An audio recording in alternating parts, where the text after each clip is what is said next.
ECSI fans, you want to revolutionize your sports investing habits? Allow me to tell you about WagerWire. WagerWire is an app that helps you become a superior bettor by allowing you to sync all your sports books and track all your bets in one place. See your current action, your betting history, and stats. You could also sign up for sports books and collect bonus offers. Follow them at WagerWire on X, as it's the best account on the platform. Head to App Store or Play Store now and search WagerWire and download the app. 2,000 years long, we will never settle. Hard days, no way, with a heavy metal. No time, no fail, won't stop here. Like a torch to a flame when it burns hot. We won't stop. Not any higher.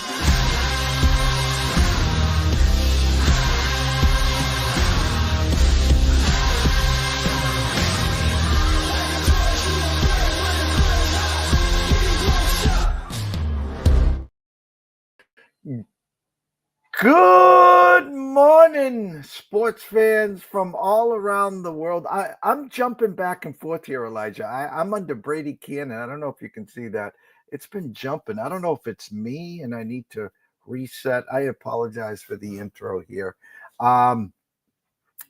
Welcome, sports fans from all around the globe. I am the host, Jeff Dawson, East Coast Sports Investors, and it's that time of the week for Tea Time Wagers with Brady Kannon. And 1 week before the Masters, and you know, we were talking backstage. I got my green jacket still back from the dry cleaners a year ago, and I could wear that 52 weeks out of the year.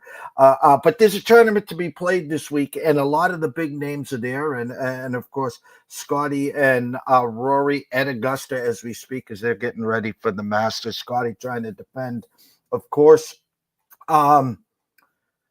But it's exciting, and I got a couple questions about my one and done this week because I already sent it in, and I can change it. But I woke up this morning with a premonition because it's always, if you win this week, you don't win back-to-back weeks, meaning if you win this week, you're kind of cursed you're not going to win the Masters. And a name popped into my head today. I saw he's 25-1, so I'll get to that anyways with Brady. Shout out to our proud sponsor and partnerships. It's WagerWire. Head on over to Google Play. Download the app. It is free.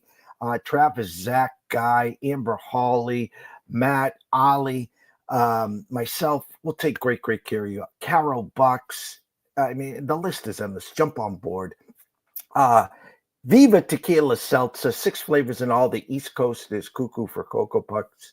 And, of course, Atlanta Steaks and Seafood. Jump on over to Facebook. Introduce yourself to Terry Smith. While you are there, head on over to atlantasteaksandseafood.com. Steaks, seafood, chops, appetizers, wine. 4 subscription plans. Check one of the boxes every 30 days. Mr. Terry Smith will take care of your protein. So without further ado, and of course, a shout out to Elijah Cox. Great to have you in the studio. Thank you for all you do. So without further ado, Mr. Brady Kannon. Hello, sir. Good to be with you. And yes, one more week before we head down Magnolia Lane for the first major of the year. But I'm kind of excited about this one. And you know, not only is the PGA Tour doing its final tune-up before the first major of 2025, so is the LIV circuit, LIV Doral, LIV Miami. And it was around this time last year that we hit Dean Burmester at this tournament, won that in a playoff over Sergio Garcia at Doral. Of course, you remember Trump Doral used to be a mainstay on the PGA Tour down there in the Miami area, a beast of a golf course. And so a good tune-up for, I want to say it's about a dozen guys that are on the LIV circuit that will be at Augusta National as well. Well, I talked to you and I had a premonition. I've already played my one and done this week. That was Corey Connors. I haven't used him. And my partner, when he does his stats, Corey finished #1 on his stats. I'm like, just set it and forget it and we'll do it. I had a premonition this morning, And Jordan Spieth was the premonition. I saw he was 25-1. And we're going to talk about last week for a second, then we're going to dig into this week. What are your thoughts about Jordan Spieth? And what are your thoughts of the week before the Masters? And if you win, you're not going to win back-to-back and then obviously win the Masters. Now, what are my thoughts on Jordan Spieth for this week? Yes. I think it could be a very good week for him. He has shown flashes. I think, the wrist was the issue last year. We heard about that nagging injury, the problem with the wrist throughout the season. And he had the work done on it, in the off season. And it's odd. He seems to always have kind of a rebirth at the Phoenix Open. It's been a couple of different times in his career where he's really played well in Phoenix, and that's kind of been a springboard for him for the rest of the season. He played pretty well in Phoenix again this year. Now, it hasn't quite translated into a great deal of success, but now he's on home turf. He seems to play very, very well in the state of Texas. He's won here before. He's won at Colonial before. I've seen him as high as 40-1, maybe even like 41 or 42-1 to win the Masters. And that's certainly priced in the territory where you would be like, okay, I think it might be time to jump on this guy. But I'm just not sure.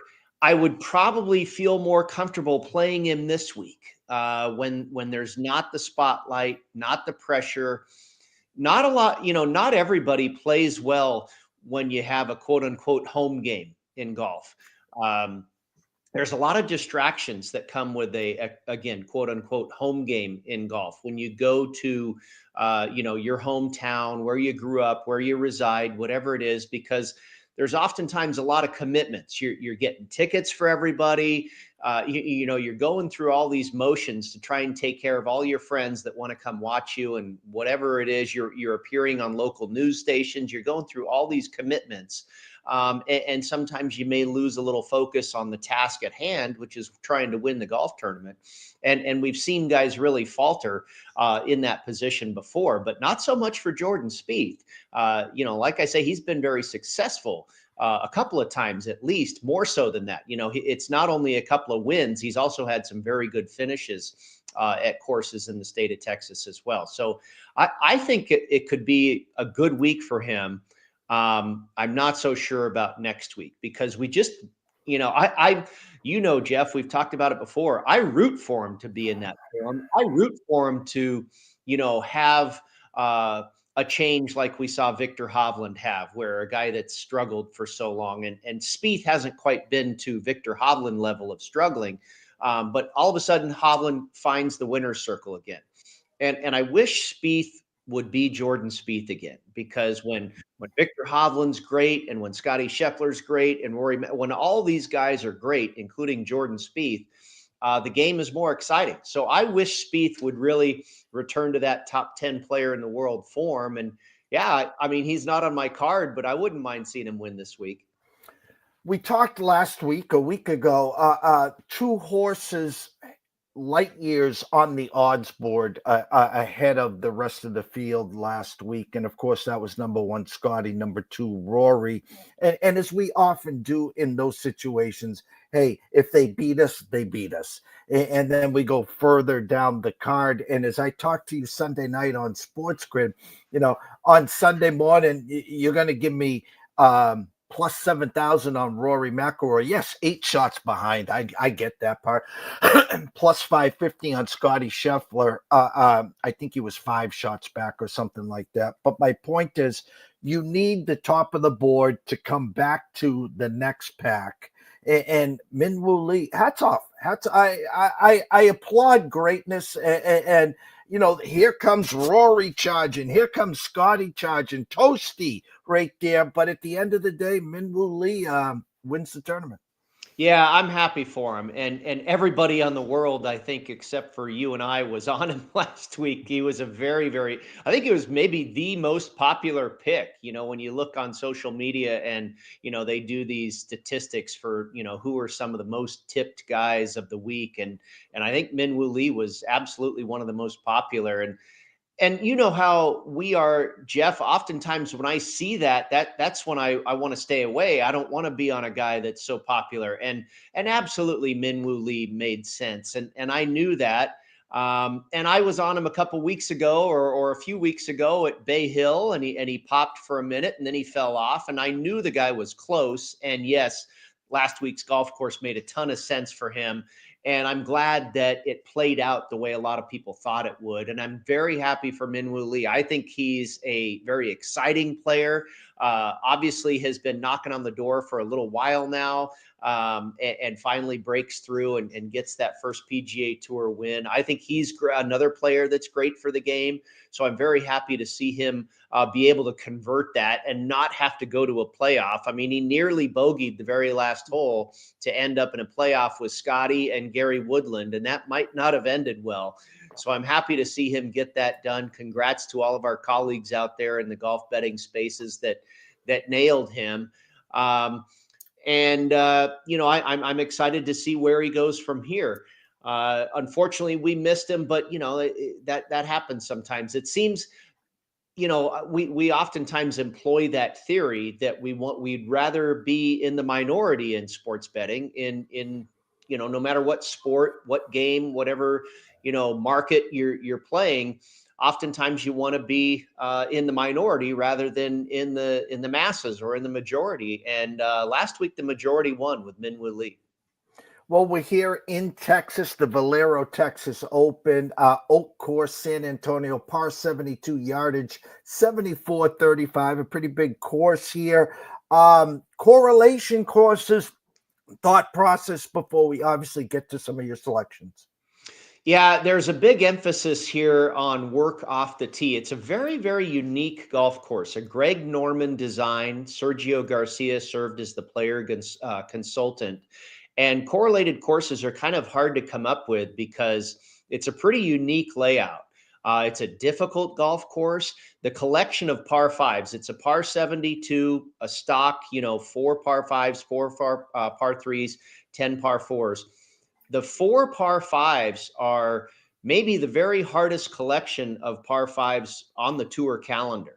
And so par five scoring is very big this week. You really have, if you can make birdies on these par fives here, you're going to tend to separate yourself from the field. So that's a big thing there. Work off the tee. Accuracy trumps distance. Even though it's a pretty long golf course, it pays to be accurate here. And we've seen accurate hitters go on to win this thing in the past. Not necessarily bombers. It's kind of interesting where you don't have very thick rough, but the fairways are relatively narrow and they are tree lined. So there is trouble out there, but not necessarily the rough. The rough is not extremely penal. The greens are on the slower side. They're Bermuda grass, and they're kept on the slower side because oftentimes you get these Texas winds that if these greens are too fast, the wind can start blowing the ball all over the place, which is kind of similar to the philosophy of the British Open. If you get these crazy winds at the British Open, these greens can't be too fast. So we've seen a lot of, very average to below average putters win at this golf tournament as well. Strokes gained tee to green, iron play, par five scoring, and scrambling. Those are probably the key areas for me this week. And then, like I say, the correlated courses, Silverado in Napa is a similar track where it's really based a lot on driving the golf ball well, not a lot of rough to deal with. Bermuda, Port Royal Golf Course, where they play the Bermuda Championship, is one that has a similar layout. And then finally, right here in my backyard, TPC Summerlin. And I'm very familiar with Summerlin. I've played the course a number of times where they used to hold the Las Vegas Invitational, the Shriners Children's Open. I wouldn't call them narrow fairways. I would say average width fairways. Big greens with undulation. That is similar to what we have here, but also very similar is very little rough. The rough is typically not too penal at TPC Summerlin. So, not like next week, we'll talk about correlated courses that are extremely strong and you see crossover success like crazy. Not as strong this week, harder to find those matches. But those were the three that I came up with that do make some sense. Before we get to your selections, I always say out loud, it's really tough to lean on someone the week before a major and of obviously the week after a major. And you'll see some big names out here in my mind are out there maybe just trying to get 36 holes in, maybe work on a few shots here and there, and then tiptoe to Augusta, get a couple days early to Augusta. And the other thing is the ones that make the cut, but are far, far off the pack, you tend to see them just fade into the sunset. On occasion, a WD, I slept on my pillow too, in my back, on my shoulder. So there's a lot of mind games, Brady, the week before a major. Yeah. And, I noticed in this year's field, I noticed I didn't see as many of those situations. I think all the big names here, you look at the favorites, Ludwig Oberg, Corey Connors, Tommy Fleetwood, Jordan Spieth. I mean, I think you could make an argument. Spieth is certainly looking to find his game. And I think this is a very good venue for him. And I think I don't think he is necessarily looking to get a few practice swings in and make his way to Georgia. I think Jordan Spieth is here to play well for 4 days. Oberg has a lot of history here, went to college in Lubbock, at Texas Tech, and has played this golf course as an amateur before. I think he's focused on this tournament, and, he's only played the Masters once. So it's probably not completely in his head yet. I think this golf tournament means a lot to him, and he's here to win it. Corey Connors is a 2-time winner. He's here to represent. So I didn't see a lot of names in this field at the top of the board. Like I remember vividly back in the day, and it's different now, Jeff. Now sometimes we have a signature event the week before a major. Like last year, we saw Quail Hollow, the Wells Fargo signature event right before the PGA Championship. You got a loaded field. Rory McIlroy wins the thing in dramatic fashion over Schauffele, and then you have a major next week. That's really different. This week, you have just a normal tour event. You can play in it if you want, or you don't, whatever you want, however you choose to prep for the next week. And I remember we used to see guys here years ago like Brooks Koepka and Ricky Fowler, and you just knew they did not care. And especially Koepka, he's basically admitted that all he cares about is majors. So you knew he wasn't trying to win the Valero Texas Open necessarily. And I kind of thought it might be the case more so last week with Rory and Scotty. And then we also, had a caveat to that and said, but if they find themselves in the mix, then they're gonna go ahead and try and win this, which ended up happening. But if they missed the cut, it wasn't going to be the worst thing in the world either. But those situations like we seemingly used to have with some guys, you could just pinpoint and say he doesn't care. He's not. I didn't see as much of that in the field here this week. I think for the most part, everybody is here to win this. Tommy Fleetwood. I don't know. A guy still wants to get his first PGA Tour victory. He's won, I think, 12 times around the world. He's never won on tour. He probably wouldn't mind getting it here, but he's a guy, he's a veteran. He's probably focused on next week as well.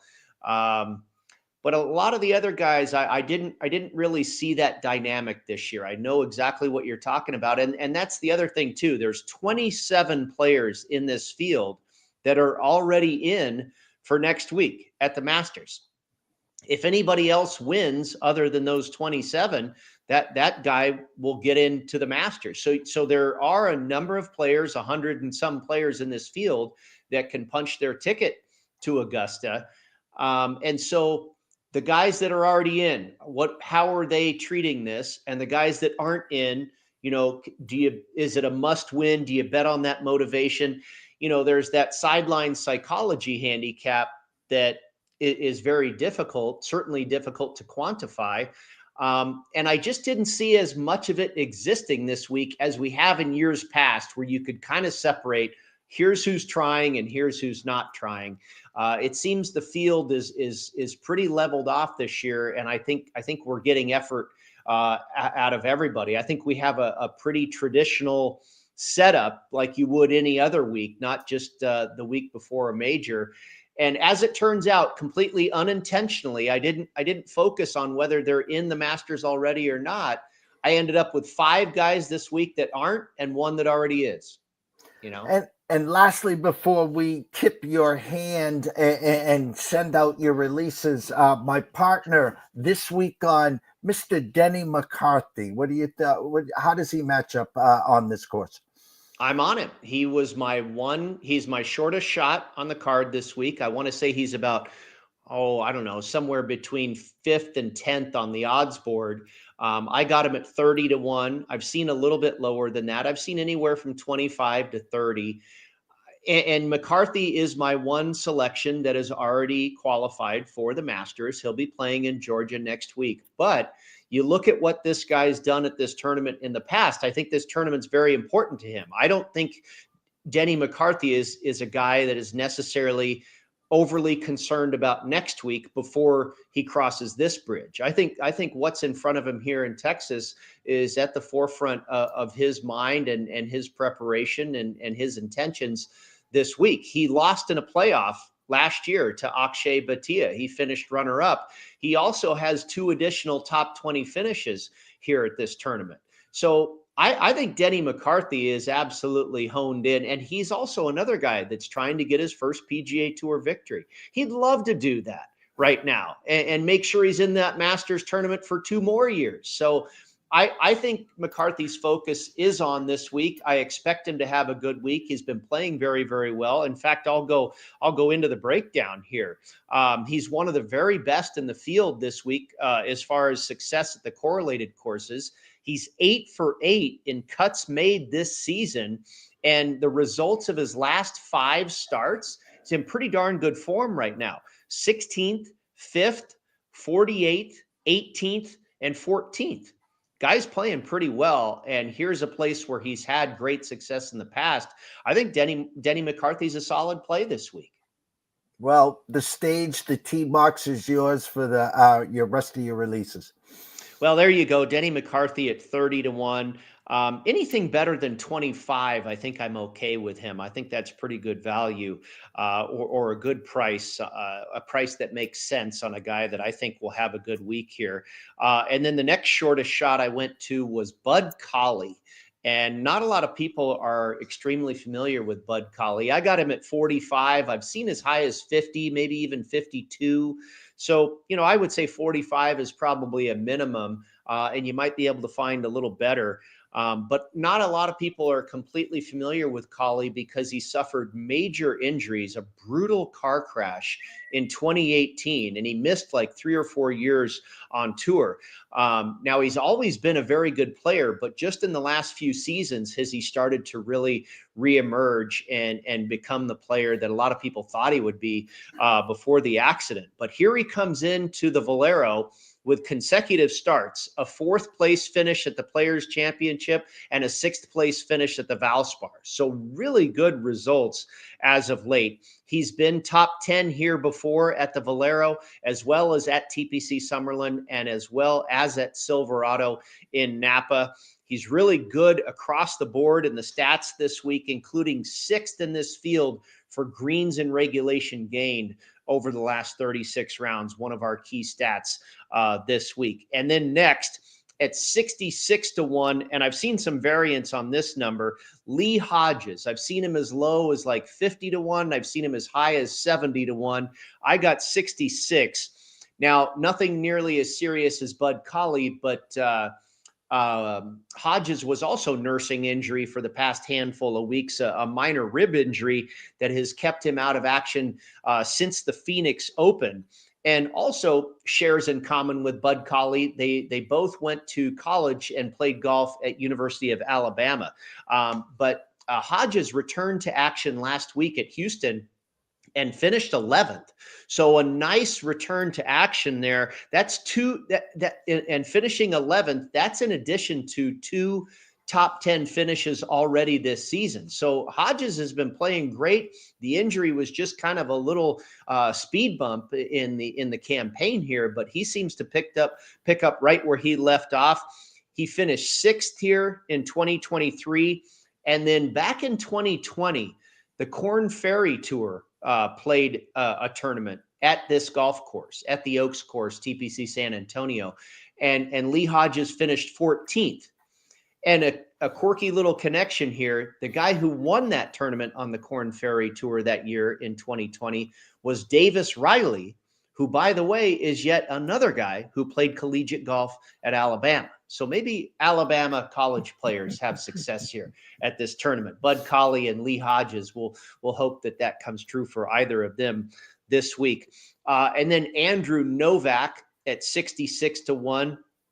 I've seen him, kind of right in that ballpark, also as high as 70. Been a really interesting year so far for Andrew Novak. All kinds of mixed bag as far as a result. Normally a premier ball striker, was 23rd on the PGA Tour, ranked 23rd on the PGA Tour last year for strokes gained approach. This year he ranks 137th. That is quite a flip there. In 11 starts so far this season, he's missed the cut 6 times. More than half the time he's missed the cut. In the other, 5 events that he's made the cut, he's finished top 15 twice in 2 signature events and finished 3rd at the Farmers Insurance Open at Torrey Pines. So this guy has either been feast or famine. He's either playing extremely well or he's missing the cut.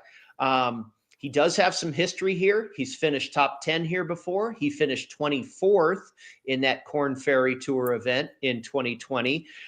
He's also finished runner-up at the Bermuda Championship at Port Royal Golf Club, one of our correlated courses, and 2 stats where he has been consistent, and he has been excellent over the last 36 rounds, 2 of our very most important stats this week.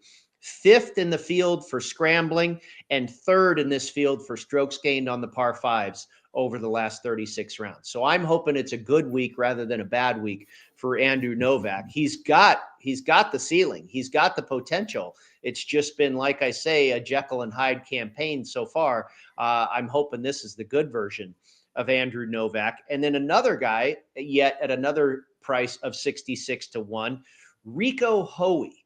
A sophomore on the PGA Tour, had a very solid rookie campaign where he had, top 20, top 10 finishes at all of our correlated courses.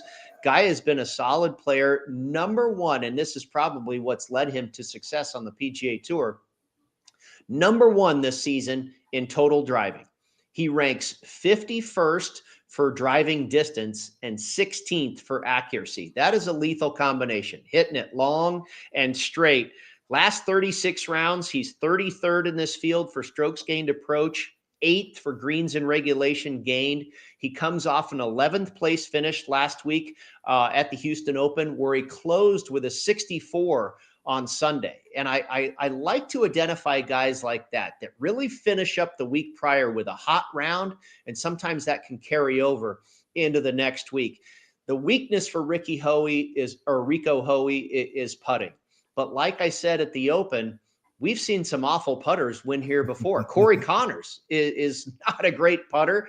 Adam Scott, JJ Spahn, Kevin Chappell. We have seen guys, now Akshay Bhatia is a great putter. Denny McCarthy is a great putter. So it's not saying you have to be an awful putter to win here, but we've seen, again, very average to below average putters win here. So Rico Hoey, fits in that category as well. And then finally, my longest shot, I've seen as low as 80-1. I've seen as high as 125-1. And that's Victor Perez, the Frenchman. He's made 4 cuts in a row, and his last 3 finishes have been 18th, 22nd, and 18th. So the current form is really solid. 2 really good rounds in Houston last week. Opened with a 66, closed with a 65, 13th on tour in driving accuracy the last 36 rounds, and 18th for greens in regulation gained. top 35 in this field for scrambling and on the par fives, and he ranks fifth for bogey avoidance. So I think Victor Perez is a solid long shot this week. Maybe we can at least cash a top 20 finish if he doesn't go on to win the thing. I did play all these guys for top 20 finishes as well. And that was my next question. So again, all these were to win outright and then top 20s as well. Yep, you got it. And, you know, I think they all have a great shot to win it. Obviously, McCarthy, the shortest shot. I think all of them make a lot of sense. Hopefully we portrayed that in our description. But then some of the longer shots like Victor Perez, I think he's a great shot to finish top 20. And I always say, you know, if you're a good shot to finish top 20, you're probably going to at some point have a chance to win the darn thing. Well, I love where your eyes are here a week before the Masters as well. Before we get to your cherry on top with your live selections, Elijah, one quick commercial break. When we come back, Brady will wrap up with cherry on top with some live selections. Stay tuned. ECSI fans, you want to revolutionize your sports investing habits? Allow me to tell you about WagerWire. WagerWire is an app that helps you become a superior bettor by allowing you to sync all your sports books and track all your bets in one place. See your current action, your betting history, and stats. You could also sign up for sports books and collect bonus offers. Follow them at WagerWire on X, as it's the best account on the platform. Head to App Store or Play Store now and search WagerWire and download the app. Brady, we're Live Miami. We're gonna get jiggy with it, or take me to Miami, or whatever we're gonna do. Trump National Doral Miami par 72, 75-45 on the yardage stick here. Big boy course here. Thoughts on Live Miami? Yeah, this really is a big boy course. And they've even added some length to it. I think it was 2019 when the renowned golf course architect came in and did a redesign, did some tweaks here, Gil Hance, and made this beast of a golf course even longer. You know, a lot of water. It's one of those Florida golf courses like Bay Hill, where it is very tough and long. And last year, I kind of just went with the biggest hitter on tour, Dean Burmester, and he won. I went with some big hitters this year as well. Also, some correlated courses for Doral that I was able to come up with. Quail Hollow, we talked about that, where they played the Wells Fargo last year, played the Wells Fargo there for many, many years. This year, they'll be playing the PGA Championship there at Quail Hollow. Harding Park, where they did play the PGA Championship in 2020, that was won by Colin Morikawa. And then Golf Club de Chapultepec, if you remember that. That is in Mexico City at about 7,000 feet in elevation. Used to play the WGC Mexico there. Well, Dustin Johnson won a couple times. Phil Mickelson won. And the live circuit is actually going back there to Chapultepec in a few weeks, I believe. That I don't know if it's the next tournament on their schedule, but it's coming up pretty quick. So you'll get to see that golf course once again. But I started with one of the biggest hitters in the world, Bryson DeChambeau, at 9-1. He was fourth at Harding Park back in 2020. He was runner-up at the WGC Mexico in 2020 at Chapultepec. He is number 3 on the live circuit in driving distance. And we talked about Rico Hoey being long and straight. So is DeChambeau. Number 3 on live and distance, number 7 in accuracy.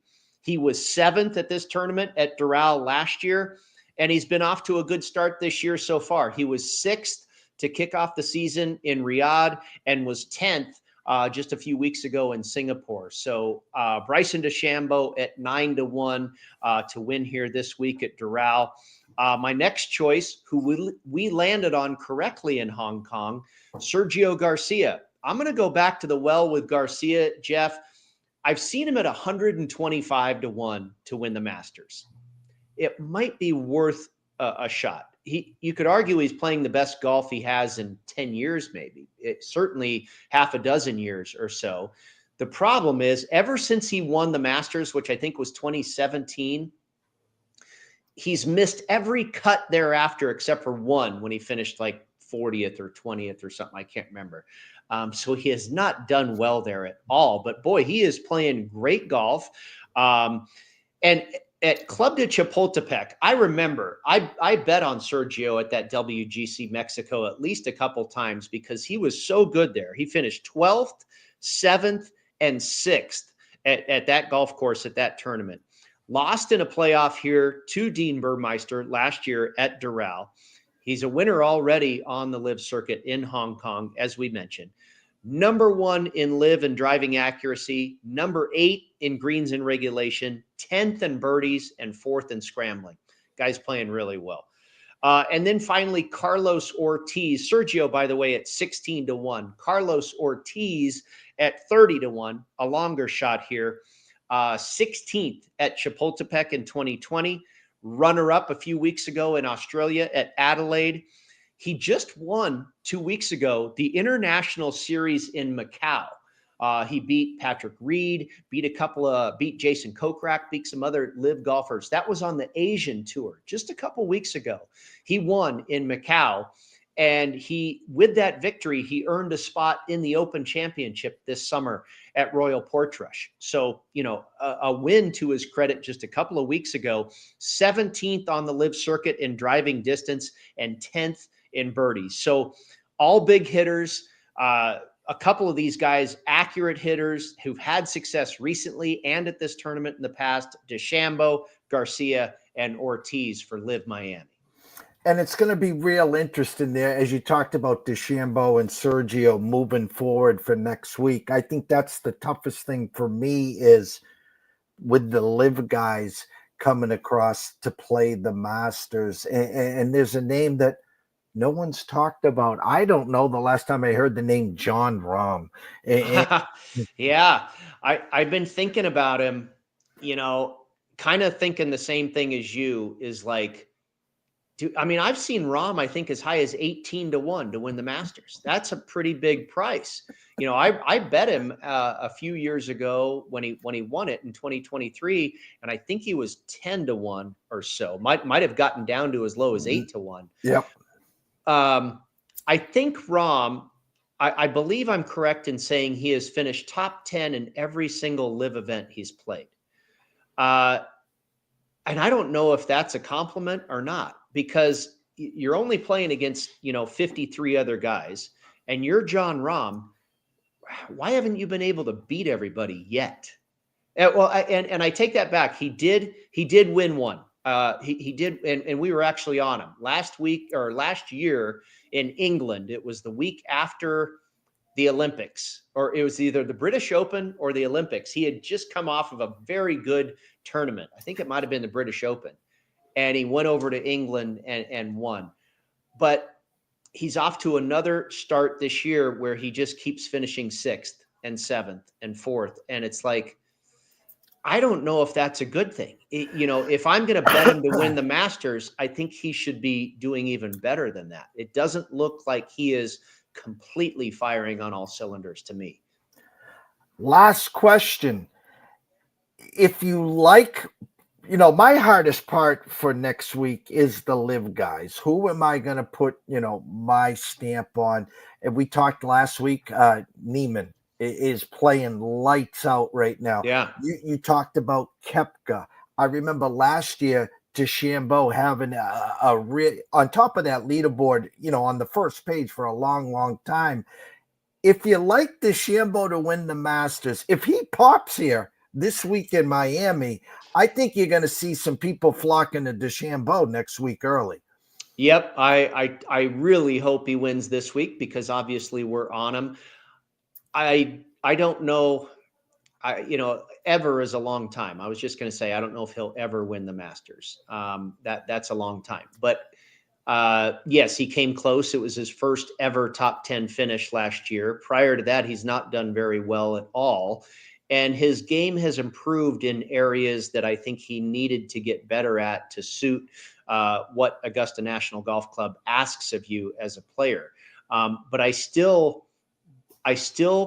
don't see Bryson DeChambeau as the guy as having the touch and the creativity and the work around the greens. I think that is so important. And, almost every Masters champion we see with those soft hands that is able to just work magic around these greens. And I think that's the weak part of his game. And I think that's going to hold him back from a green jacket, possibly for a long time. So he's not going to make my card. And who knows, he could finish runner up, but I just don't feel like he's going to win it. And I tell you what, Jeff, I hate to say this, but there's something similar about Rory McIlroy's game that may just never work at this golf course. And I'd love to see Rory get one of these days.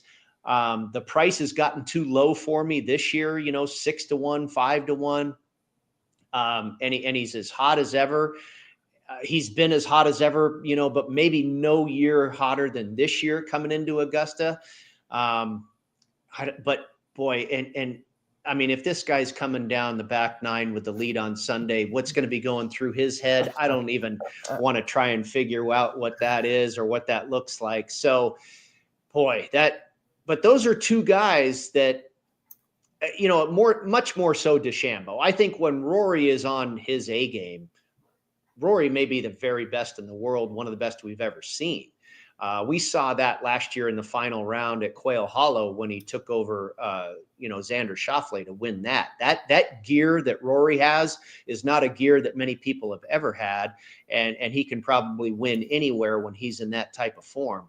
But DeChambeau, for me, has some sort of void in his game that doesn't quite fit what is needed at Augusta.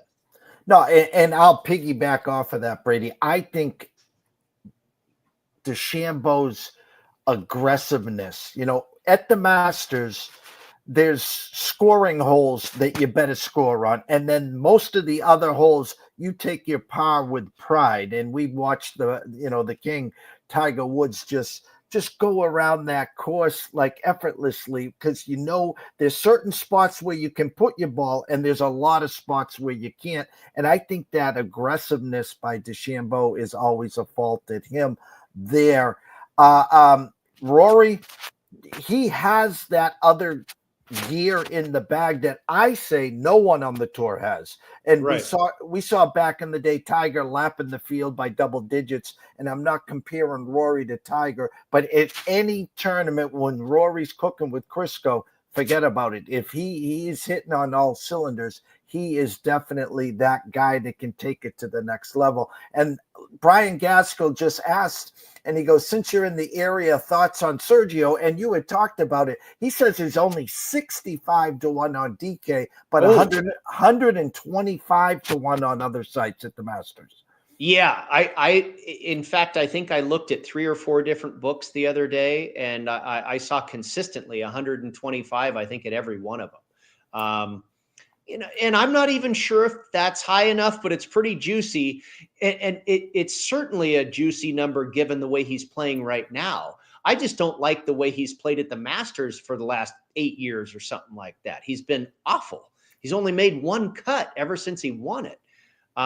If he'd been any better, his price would probably be different. But, he's really playing great golf right now, and 125-1 might be worth a shot. I also know a good mutual friend, Matt Humans, made a bet on the guy that Sergio Garcia beat in a playoff that year, Justin Rose, at 125-1. And I don't think that's a bad bet either. I have not seen that number since. I think the best I've seen on Rose since Matt told me he made that bet is about 100-1. Yeah, Mr. Yeoman's moving numbers, as always. Had you working overtime, I can't even imagine next week. But the scroll has been going most of the time here at Las Vegas Golfer, of course, on Twitter, at GolfBet, PGA Tour, and, of course, Sports Grid. We wrap up this segment, Brady. Tell them where they can find the written work, of course, and your Sports Grid schedule. Yeah, more detail on the selections for this week up at golf.com. You can find it on my Twitter feed at Las Vegas Golfer. And I believe I'll be on Sports Grid 4 times today, coming up at 5:30 Eastern with Scott Farrell and Mike Carver. And then we go at 7:30 Eastern. And then I think I'll be on the radio side again a little bit later this evening.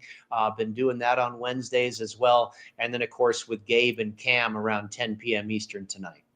Well, I got my marching orders. I'll be on at 8:30 tonight. I assume with Scott Wetzel and Dave Sarapan. So there you go. Yep. I'll be watching you, of course. Brady, thank you so much. Enjoy the rest of your day. Have a great weekend. Can't wait to catch up next week for the Masters. You bet. Thank you. Elijah, quick commercial break and we'll wrap it up. Stay tuned.